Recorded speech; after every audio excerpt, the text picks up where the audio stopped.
this video, I will show you how to get your images ready and optimized for the web, which is very important in speeding up your page load time.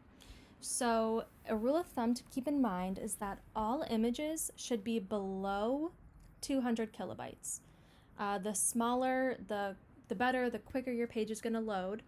And you don't want any of your images to be in megabytes. 1 megabyte is 1,000 kilobytes. So it's really best to optimize your images to get away from that. So the first way I'm going to show you is actually in Photoshop, which I like to use because you can also edit your picture here, crop it here if it needs to be a certain size. So I am going to show you just what you would do if it needs to be cropped as well. So let's say you want this image to be a featured image that needs to be 2000 by 600.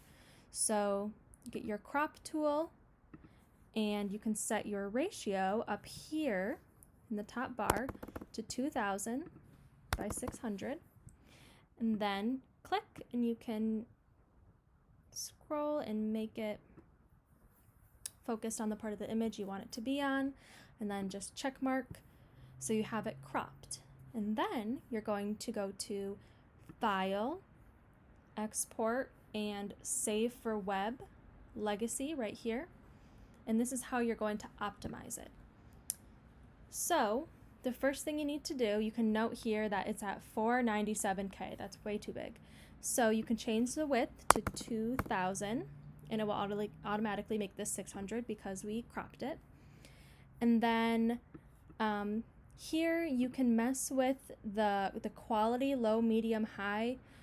It really depends on the image. This was such a high-res image to begin with. Even if we go all the way low, you can see it's still very clear and you're at 104K, so that's perfect.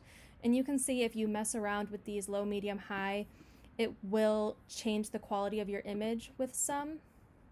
But here you can't really tell that even at maximum there's not much of a difference, and it's at 1 megabyte. So we'll go back down to low. So that's all you have to do. Change your width and change the quality here. And then you save it.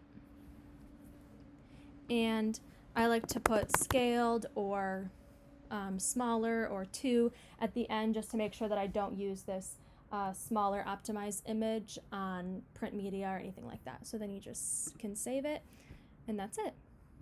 And if you don't need the image to be cropped, then you can follow those exact steps and just not crop it beforehand. So I can just go backwards. We're back to our original image and just save for web. And when you change this here, it will just change to whatever the height would be without it being cropped.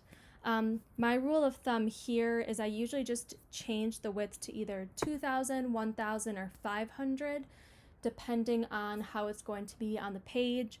I'll do 2000 if it needs to be a full width image, 1000 if it's still a large image, but it's only taking up like half the screen, and then 500 I'll do if it's just going to be a small picture used like in a blog post, inset in text, or something like that. And all you need to do is change the width because the height will just automatically change.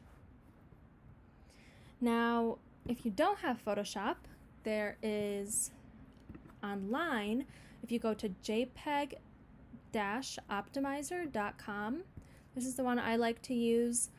And it's very simple. You just do choose file. Let me go get that same one, image, and I'll get the not scaled one and open it. And this compression level is a lot like the quality, so it's between 0 and 99, and it automatically goes to 65, and I feel like that's a pretty good number, kind of right in the middle. And then resize, this is the width that it's going to be. So like I said, 2000 if it's a full width, 1000 if it's not, so we'll just do 1000 for now. And optimize. And you can see here, the original was 3000 kilobytes, and now we are down to 88. So this is a very good thing to use as well. The only thing that you can't do on here is crop the image. So for cropping, you'll probably have to open it in Paint or whatever service on your computer that you use to crop pictures first, and then bring it into here. And to save it, it says right here, you just right click and save image as, and then you can put your name in there. And then if you're going to do another one, there's no like back arrow or anything. So what I'll do is I'll just go and refresh. If you just refresh the page, it will not refresh the page. That's not what I meant.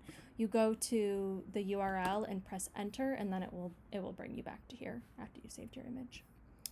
So again, optimizing is super, super, super important on websites because we want those big, high quality hero images, but they can make your page run really slow. You can get a bad rating on Google and things like that. So always be optimizing your images before you upload them to your website.